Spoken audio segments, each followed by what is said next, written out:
tardes, jóvenes. Vamos a... Buenas tardes. Sí, buenas. Vamos a continuar ahora con la clase. Solo brevemente recordemos, porque en la clase anterior vimos hasta lo que eran las escalas de medición de las variables, donde hablábamos que la escala más, digamos, más básica es la escala nominal, que generalmente se usa para variables cualitativas. Y así luego definimos lo que es la escala ordinal, donde ya se puede ordenar, además de contar, se pueden ordenar, pero también es para variables cualitativas, y la escala de intervalo y la de razón, porque son las más completas, son para variables cuantitativas. Ahí, si ustedes han leído su folleto de lectura, en la página 8, tenemos una pregunta. Nos dice, ¿qué es el EDA? O sea, estamos hablando ahí del análisis exploratorio de datos. Entonces, ahí la idea que queremos que quede bien claro es que, por lo general, la cantidad de datos es voluminosa, ya sea en variables cualitativas o cuantitativas. Las cantidades generalmente son voluminosas y a primera vista sin ningún significado, por lo que se hace necesario procesar los datos a fin de que puedan proporcionar la información requerida por el usuario para la toma de decisión. Entonces, esa es una idea importante. Necesitamos entonces procesar los datos para que proporcionen la información requerida por el usuario. ¿Para qué? Para tomar decisiones. Entonces, ese es el enfoque conocido como EDA, viene de las palabras en inglés Exploratory Data Analysis, y ahí vienen estas siglas. EDA es, por hoy, la mejor alternativa para procesar una gran cantidad de datos y dibujar una imagen general que nos permita entender las cosas y, por lo tanto, aprender acerca de los datos. O sea que este es un método que nos va a permitir procesar datos. Entonces, el EDA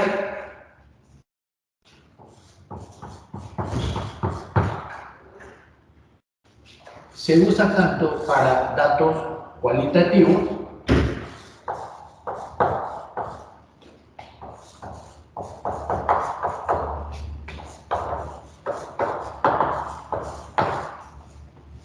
como para datos cuantitativos.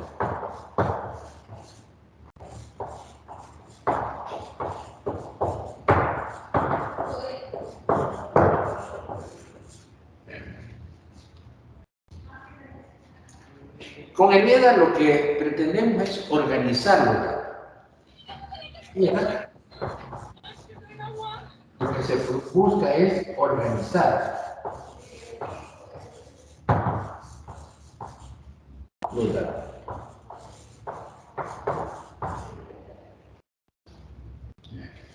Organizar los datos para desplegarlos, por ejemplo, gráficamente. Es un ejemplo, ¿eh? Desplegarlos gráficamente.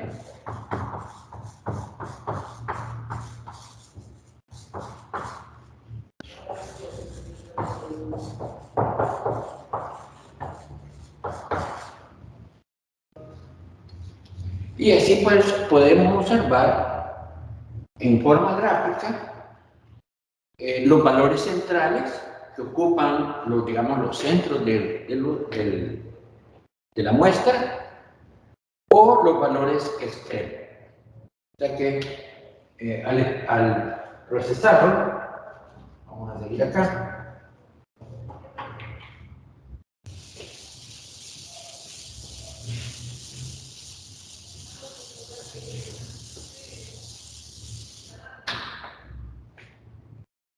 vamos a buscar valores centrales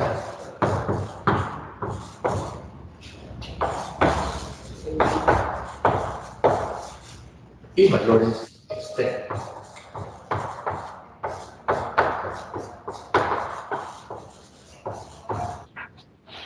Aquí estamos partiendo de lo que veíamos en la clase anterior, que siempre que se hacen mediciones, observaciones, va a haber variabilidad.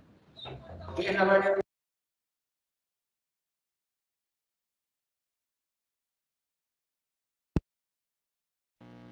Ingeniero, el micrófono. No se escucha, ingeniero.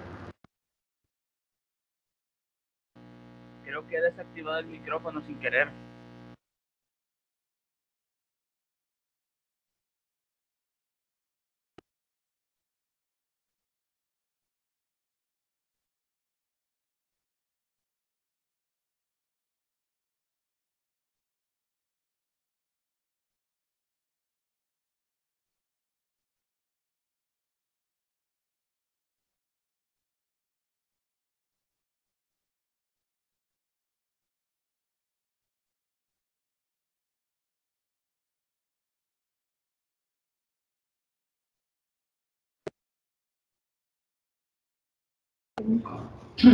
¿Ahora? Sí, ahora sí. Ah, entonces, me oyen bien, ¿verdad? Entonces, bueno, resumiendo lo que habíamos dicho, por si no escucharon bien, el EDA viene de una palabra en inglés que dice Exploratory Data System, análisis quiere decir, Exploratory Data Analysis, y es una forma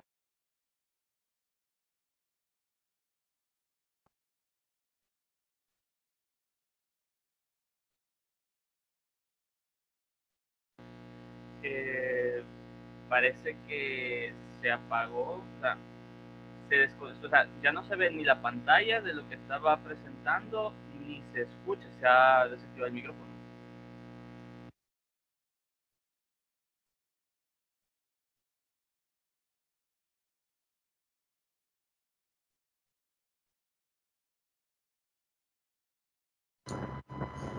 Se cayó el stream. Cállate, imagen. Estoy viendo algo. Parece que no hay distinción en los contactos, parece que no hay distinción entre moderadores y no moderadores. ¿Será que alguien sin querer estará dándole silenciar a todos y lo estará silenciando?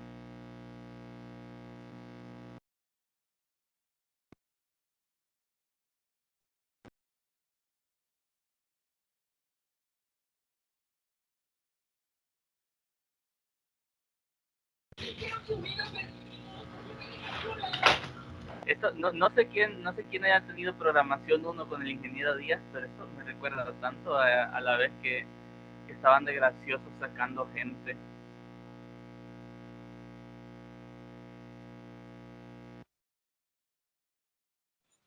Simón en las clases del Vladimir. Sí. Bueno, esperemos. Problema la conexión en la U.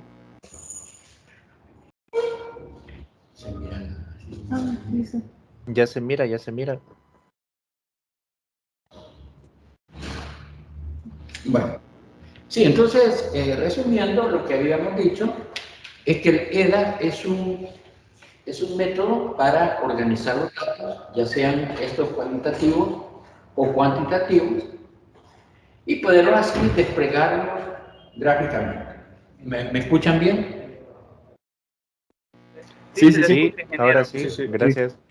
Entonces, cuando organizamos los datos, vamos a poder observar valores centrales, aquellos valores que ocupan el centro, digamos, de la distribución, y también los valores extremos, los valores que están alejados de los valores centrales. Entonces, eso podemos definir valores centrales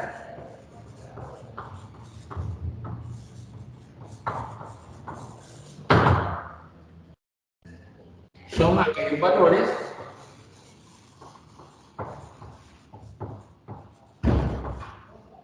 que parecen ocupar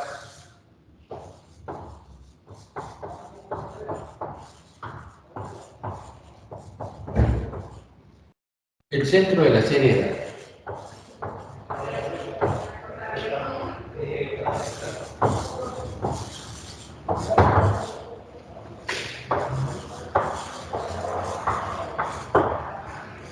Mientras que los valores extremos, vamos a dar una pequeña definición.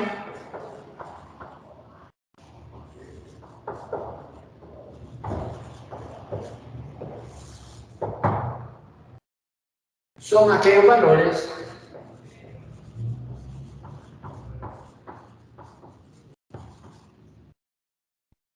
que parecen estar lejos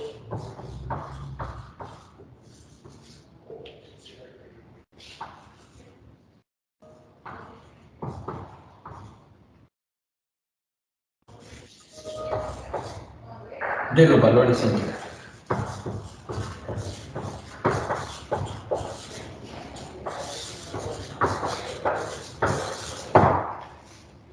También ahí pues tenemos a otras definiciones, por ejemplo, los conglomerados. Los conglomerados van a ser aquellos grupos de datos que están muy cercanos entre sí. También está la definición de brechas. Brechas son separaciones de magnitud considerable entre conglomerados.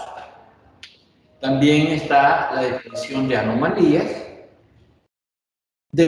Son datos que parecen no encajar en el patrón. Y así sucesivamente. Vamos a ver cómo se distribuyen, vamos a ver cómo se grafican distribuciones de frecuencia.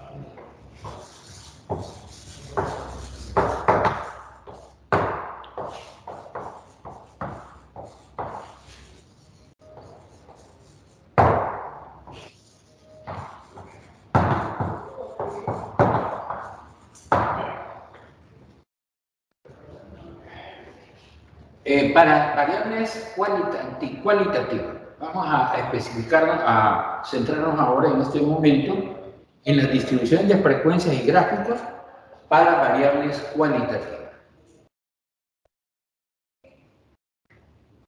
Aquí tenemos un ejemplo, ustedes lo pueden ver en su folleto.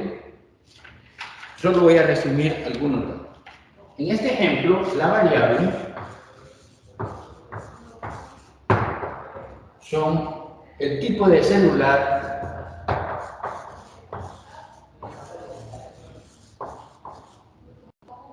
preferido.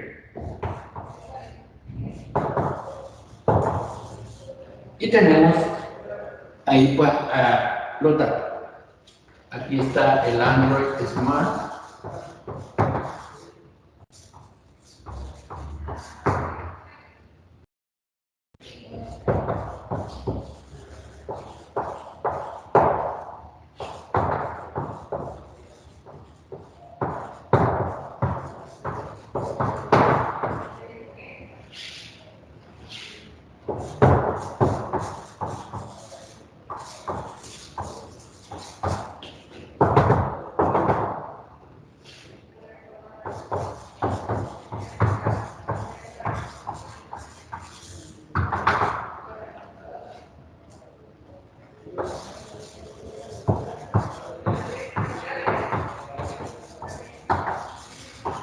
Esto no lo conozco, simplemente lo estoy escribiendo pues para hacer el análisis.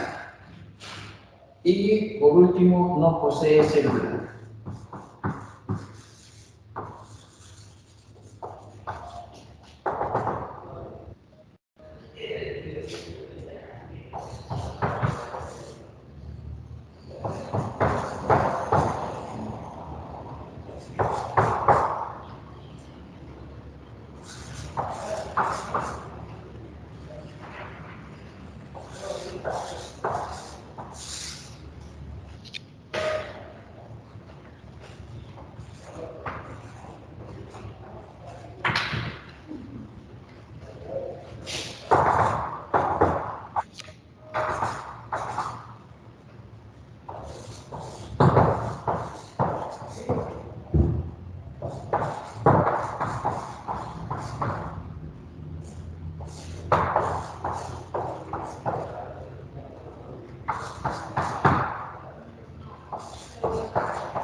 Entonces, tenemos acá una variable que es una variable cualitativa.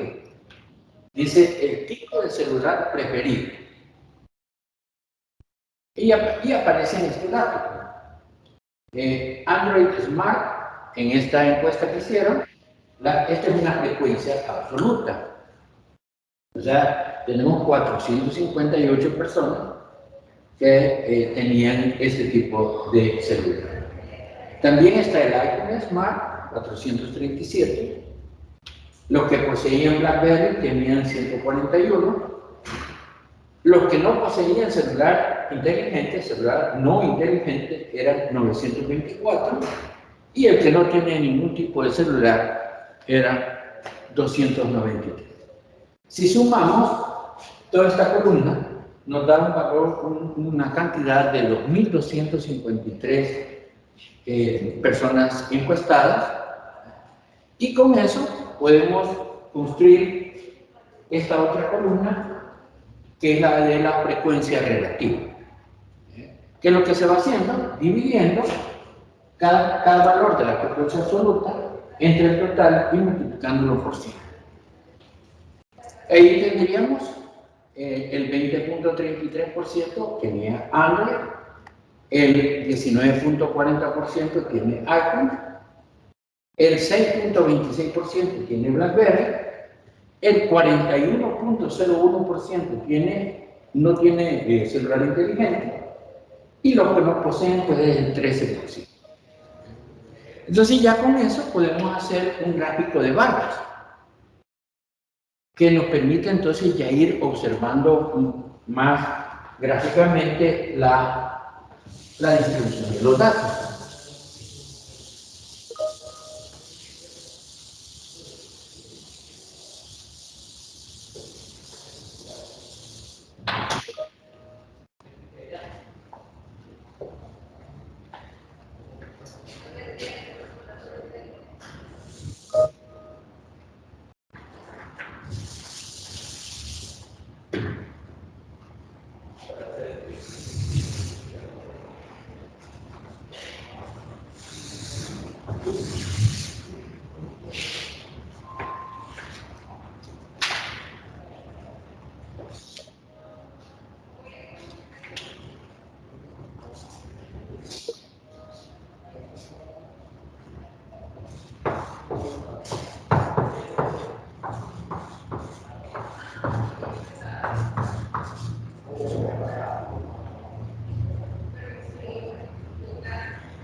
Entonces, el gráfico de barras sería como este.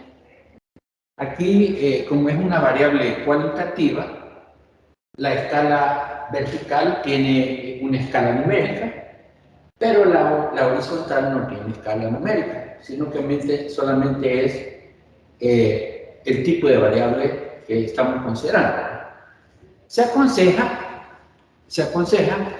hacer un diagrama de barras para variables cualitativas, ya sea en forma ascendente o en forma descendente.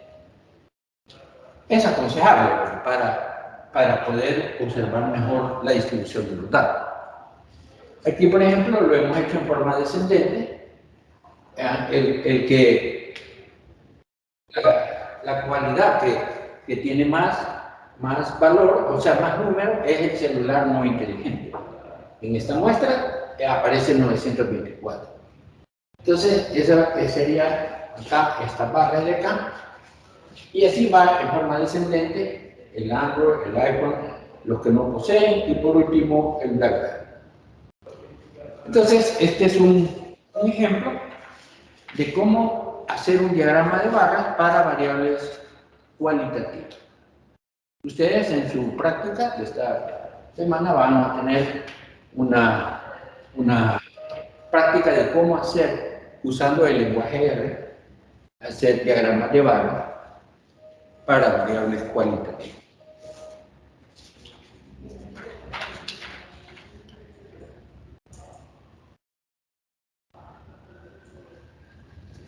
También podemos utilizar, ahí tienen ustedes en la página 10, tienen unos gráficos de barras comparativos. Cuando tenemos serie de datos para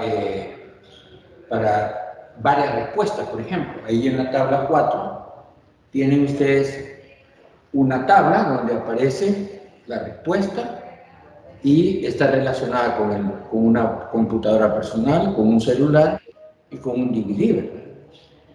Entonces, aquí son frecuencias relativas las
¿Cómo les ha ido este día, compañeros?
Bueno, vamos a continuar después de esta interrupción, porque no había energía. Vamos a ver ahora, siempre a desarrollar el ejercicio que ustedes tienen ahí en su folleto de clase, en el ejemplo 4. En el ejemplo 4 dice la tabla 5, en la tabla 5 se muestran las notas de 50 alumnos de probabilidad y estadística correspondiente a la primera evaluación. Construya un diagrama, una distribución de frecuencias para las notas de los estudiantes. Para facilidad se ha multiplicado por 10. O sea, las notas están multiplicadas por 10. Y le aparecen entonces las 50 notas. Lo primero que debemos hacer es ordenar los datos de menor a mayor. En este ejemplo, el dato mayor es 99 y el menor es 51. Con esto vamos a encontrar el rango de los datos. Ese sería el paso 2, encontrar el rango, que es la diferencia entre el máximo y el mínimo. En este ejercicio, entonces, el rango es 48. Con eso, entonces, vamos al tercer paso, que es encontrar el número de clases que vamos a utilizar para la distribución de frecuencia. Hay una regla, es... Ingeniero, disculpe. ¿Sí? Disculpe, le interrumpa, pero dos cosas de la clase. Primeramente se ve borroso, demasiado borroso, no se alcanza a identificar muy bien qué es lo que hay en la pizarra. Y lo segundo, que por un momento se fue la señal de la transmisión, no sé si se percató. Sí. Aquí estuvimos hasta que ya volvió la energía, volvimos a conectarnos. Quizás, pero eso de lo borroso se veía también antes de la interrupción o solo es después de la interrupción. No, desde antes ya venía y ahorita pues continúa.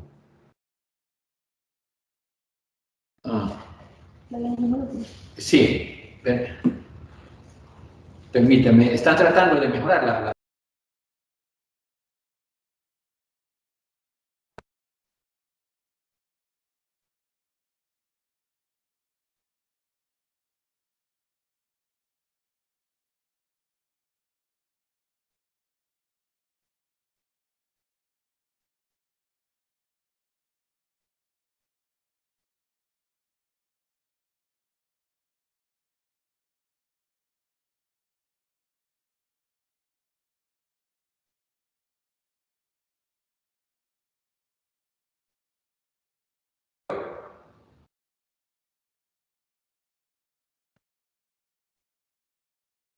Pregunto, ¿cómo ven la imagen ahora? Lo que está escrito en el pizarrón. Se mira igual de mal. Ingeniero, es que por ¿Sí? momentos se pierde la calidad de imagen de la llamada. Hay momentos en los que se logra leer con claridad la pizarra. Por momentos se ve bien y por momentos no. Ajá, por momentos pierde la calidad de la llamada, entonces se ve borrosa la pizarra. O sea, toda la imagen se ve borrosa.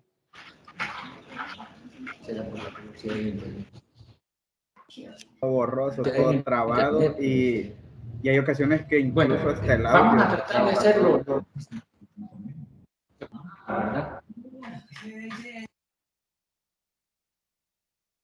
¿Cómo dice? Bueno, hay ocasiones que incluso... Estamos viendo el ejemplo 4 que aparece allí, que está relacionado con 50 notas.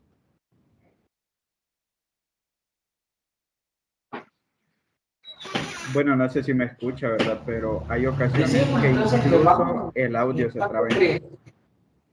No solo es la imagen la que me aparece cortada, sino que también el audio.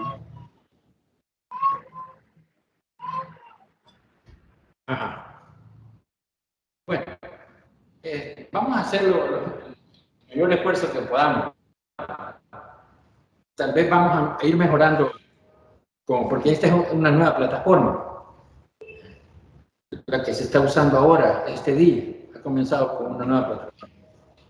Entonces decíamos que el número de clases podemos calcularlo con esta ecuación, donde K es el número de clases y N es el número de datos.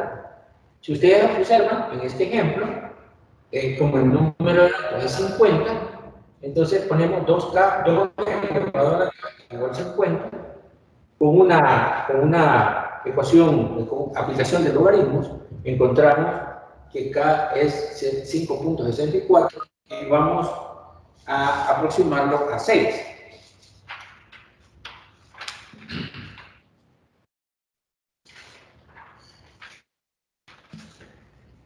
Luego, en el paso 4, vamos a calcular el ancho de clase.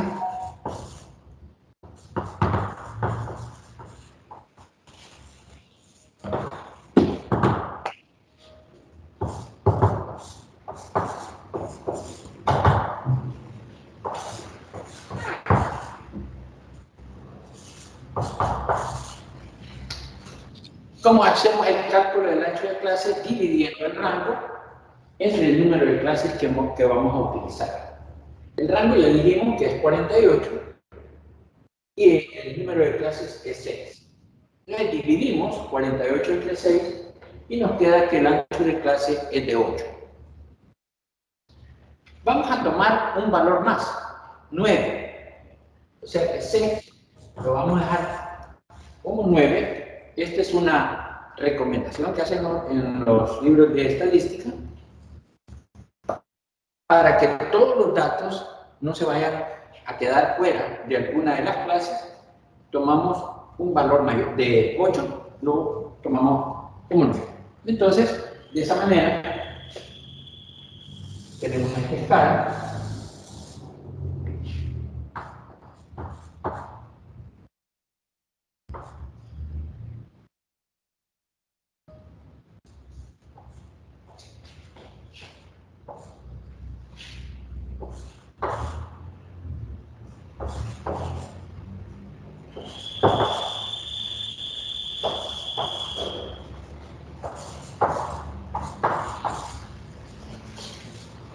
Como que desarrolláramos toda la escala en una escala horizontal, comenzando del dato menor, que es 51, le vamos sumando 9, llegamos a 60, 69 y así hasta llegar a 101. Pero aquí hay un cambio, vamos a ver. Cuando ponemos los límites de clase,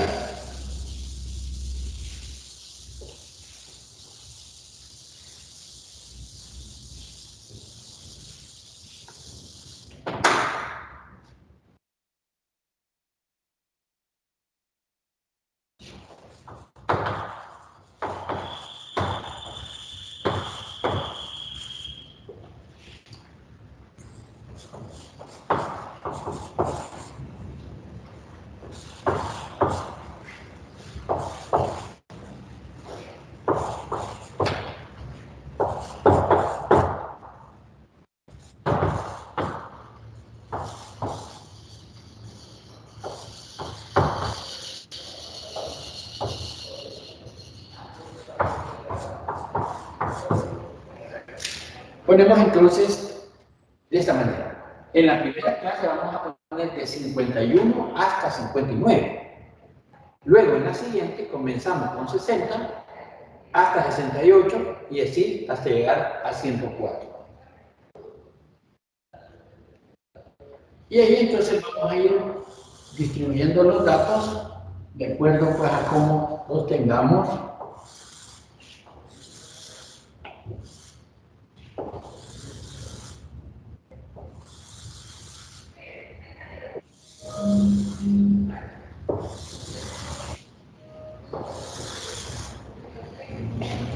Esta va a ser la columna de la frecuencia.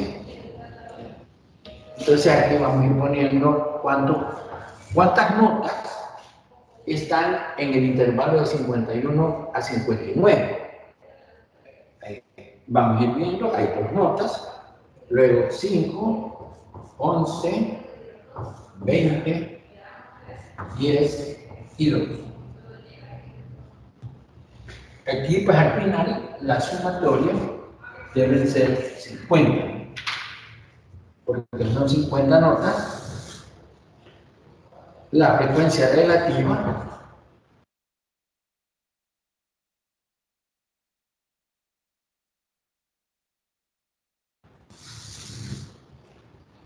está por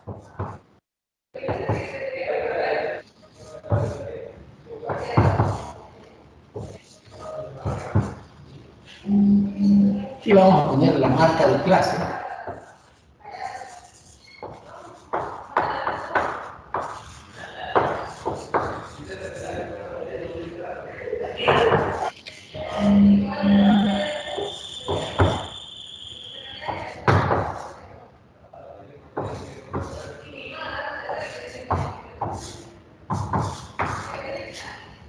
Bien.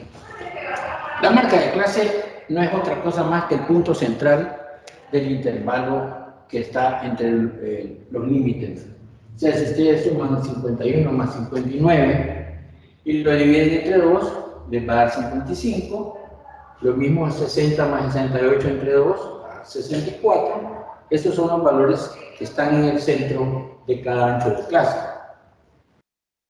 Estos son los datos que tenemos en el intervalo de 51 a 59. Hay 2, en este hay 5, hay 11, hay 20, hay 10, hay 2. La frecuencia relativa está en porcentaje, que es siempre dividir cada frecuencia absoluta entre el total, multiplicarlo por 100. Entonces aquí estamos el 4%, el 10%, 22%, 40%, 30% y 4%.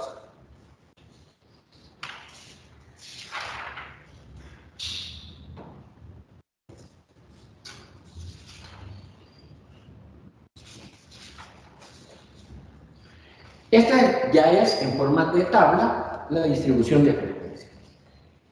¿Cómo construimos en base a esta distribución de frecuencias un histograma? Vamos a ver.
El tipo en la teoría que ya para hacer el histograma, dice, iniciamos introduciendo el concepto de límites reales de clase.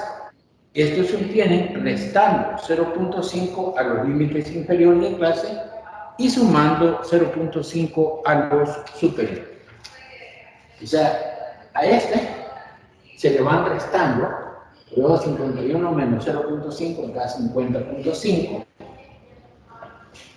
Este también, a este se le va a sumar 0.5, tenemos 59.5. El otro sería 68.5 y así hasta llegar a 104.5. Y también, como esta es una escala cuantitativa, esta es una variable cuantitativa, tenemos escala numérica en el eje horizontal y también escala numérica en el eje vertical.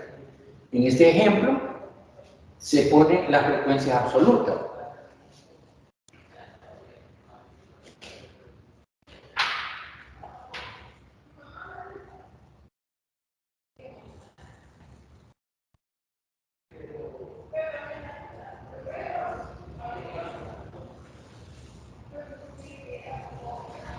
Entonces, aquí van a graficar 2. Entonces, aquí van aproximadamente en una escala, esto representa la primera parte del histograma, el otro sería 5.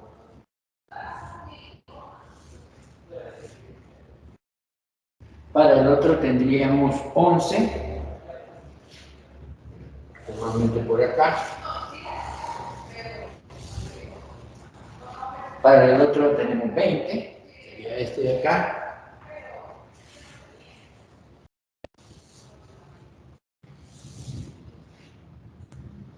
El otro es 10, por acá. Y el otro es 2 también, por acá. Ahí tendríamos entonces la construcción del histograma para esta variable, que eran las notas de un examen de probabilidad y estadística. Entonces ya con eso podemos empezar el análisis de los datos. Aquí, por ejemplo, dice la nota más frecuente está entre 7.8 y 8.6. Porque ahí hay 20 notas entre 7.8 y 8.6. Recordemos que nos dijo el problema que las notas por facilidad se habían multiplicado por 10, pero realmente es 7.8, 8.6. Y un valor representativo es 8.2, que sería la marca de clase de esta clase, o sea, 8.2. En el histograma esto se refleja en la barra con mayor altura. No olviden usar los límites de clase en lugar de los reales, si no diríamos que la nota más frecuente es 7.75. Hay dos estudiantes con notas sobresalientes entre 9.6 y 10. Sería este otro, ¿no? 9.6 y 10. Aquí, por el ancho de clase que escogimos, nos daba 104, que sería 10.4, pero la nota máxima es 10. Entonces,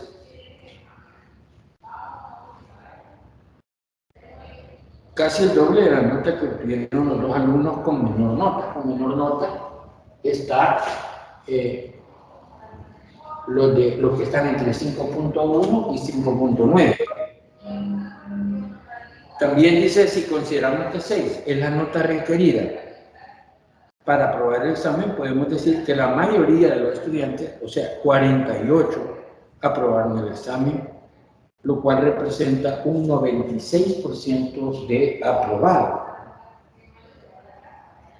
Con la nota mínima.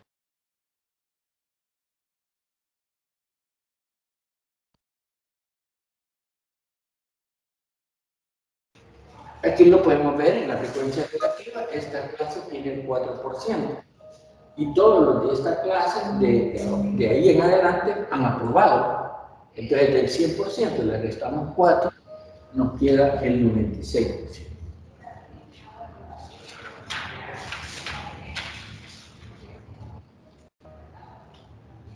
Esto nos sirve también para poder encontrar un perfil o forma de los datos.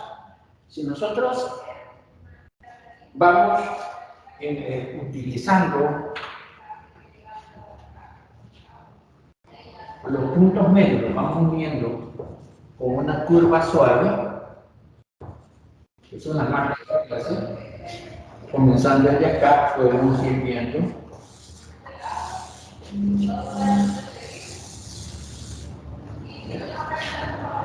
esa sería pues la tendencia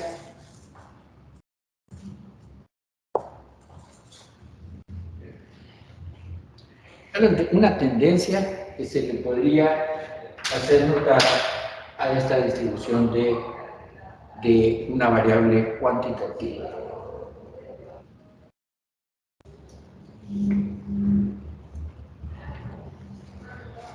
No sé si hay alguna pregunta hasta este momento.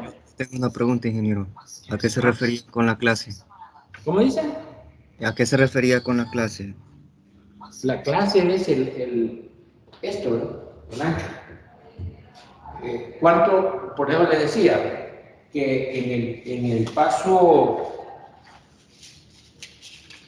paso 2 teníamos que calcular el rango. Y el número de clases es el número de barras que va a tener el histograma. Entonces, en este caso nos dio 6. 1, 2, 3, 4, 5, 6. Y luego el ancho de clase es dividir el rango entre el número de clases y eso les va a dar el ancho de clase. Que es lo que se le va sumando, comenzando desde el menor hasta llegar al mayor, pero ahí les decía que había que sumarle un 1. Generalmente, según en los libros de estadística, nos dicen que para una mejor visualización de los datos hay que usar entre 6 y 8 clases. 6 y 8 clases. O sea, que no sean muy pocas, ni tampoco que sean muchas. Entre 6 y 8 es un buen número de clases para tener un perfil de los datos. No sé si está entendida la pregunta. Sí, muchas gracias. Ingeniero, yo tengo una duda. Ajá. Con lo del 0.5 no lo entendí muy bien. No sé si me lo puede volver a explicar, por favor. Esto se hace para efectos de graficar, ¿no? Graficar, le restamos 0.5 a los límites inferiores y le sumamos 0.5 a los límites superiores de cada clase. Por ejemplo, aquí 51, aquí vamos a poner 50.5. Mientras que acá 59 le vamos a agregar 0.5, es que vamos a poner 59.5. El otro, que aquí es 60, como le restamos, vamos a tener siempre para que haya continuidad en la escala. Y eso nos va a servir también para dibujar las barras, o sea, los rectángulos del histograma y poder poner también, arrancar de aquí y terminar hasta acá. Gracias, ingeniero. Bueno, lo demás también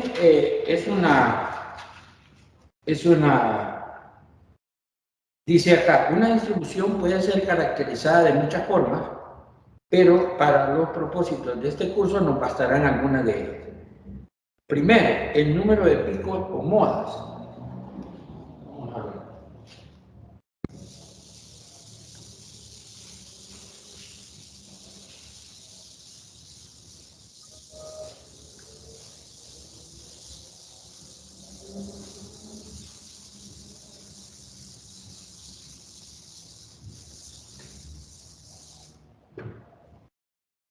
Por ejemplo, habrá una serie de datos que pueden aparecer cuando ya se hacen los histogramas, podrían aparecer de esta manera,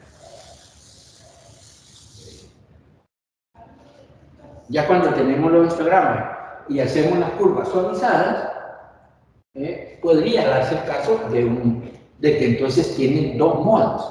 En cambio, en este caso no. En este caso del ejemplo, solo es unimodal, porque solamente tiene una moda, que es donde está la mayor cantidad de datos.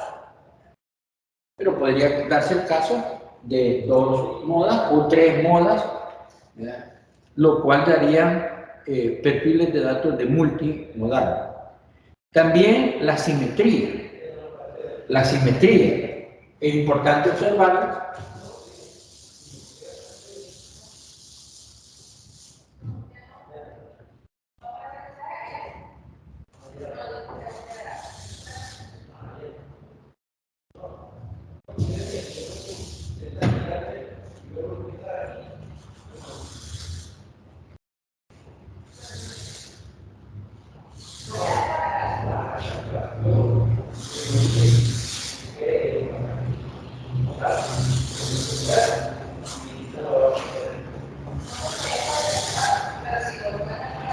Por ejemplo, en esta distribución de datos aparece bastante simétrico, porque si nosotros calculamos una línea vertical, lo mismo que pasa a la izquierda de esta línea pasa a la derecha de la línea. Entonces, ahí podemos decir que tiene una simetría. En cambio, si tuviéramos una distribución de datos como esta, pasamos acá una línea por donde sería su moda, vemos que no ocurre lo mismo. En la parte izquierda no ocurre lo mismo que en la parte derecha. Entonces a esto se le dice que tiene una asimetría hacia la derecha. Y en una distribución de datos de esta forma, sería una asimetría hacia la izquierda. O sea, hay una mayor cantidad de datos, en este caso, una mayor cantidad de datos a la derecha de la supuesta valor central, y en este caso hay una mayor cantidad de datos a la izquierda. Y también podemos analizar la variabilidad. Aquí tenemos entonces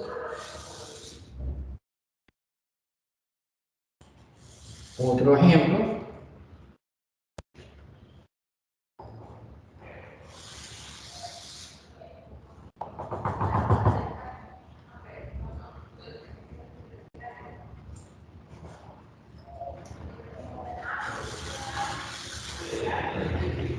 En este caso, pues aquí aparecen las figuras, la figura 13 literal A, dos distribuciones de datos que tienen la misma moda, pero están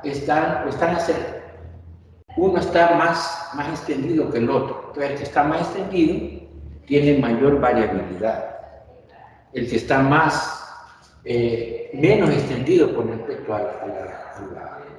al valor central tiene menor variabilidad. Eso se nota también en las curvas suavizadas de los histogramas.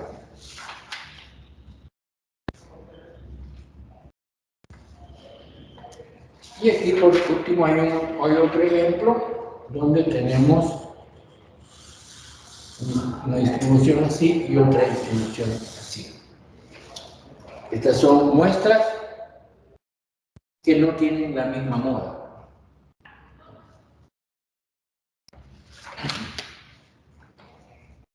Por último, en el ejemplo 5, que aparece ahí en el folleto, tenemos un análisis comparativo de histogramas.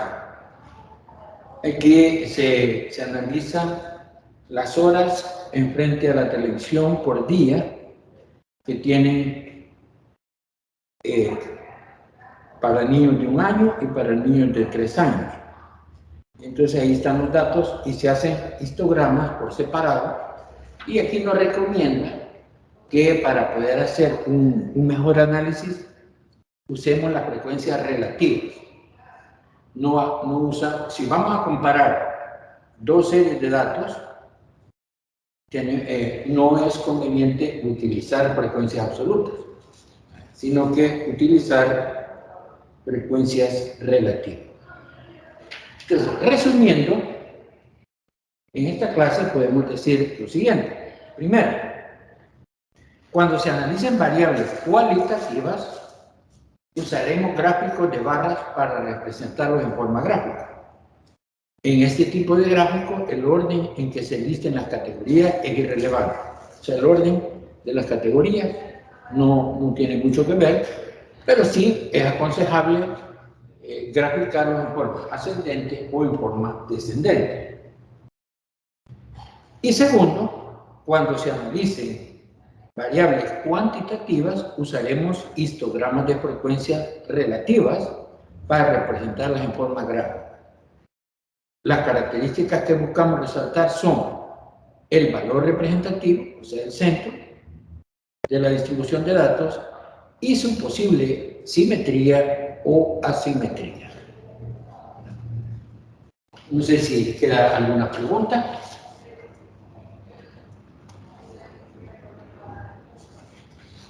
¿Está entendido todo? Yo tengo una pregunta. ¿Sí? En el folleto dice que la figura A que usted dibujó en la pizarra dice que esta línea no existe, entonces el histograma tendrá un sesgo a la derecha, pero no sé si eso está correcto o... En este. No, el de la izquierda que dibujó. Este. El primero, el de arriba. Este. Sí, ese, sí. Bueno, ahí según lo que trata de decir el proyecto, hay una simetría. Simetría. Porque yo les decía, si trazamos una línea imaginaria en el valor más representativo, lo mismo que vemos a la izquierda, vemos a la derecha. Entonces el gráfico es simétrico. Y lo que comentaba que el de que está a la derecha, si por ejemplo la gráfica está estirada un poco hacia arriba. No, y eso es lo que dice. Un histograma es simétrico si existe una línea vertical tal que la porción del histograma a la izquierda de esta línea es similar a la porción que está a la derecha. Y entonces pone entre paréntesis literal A.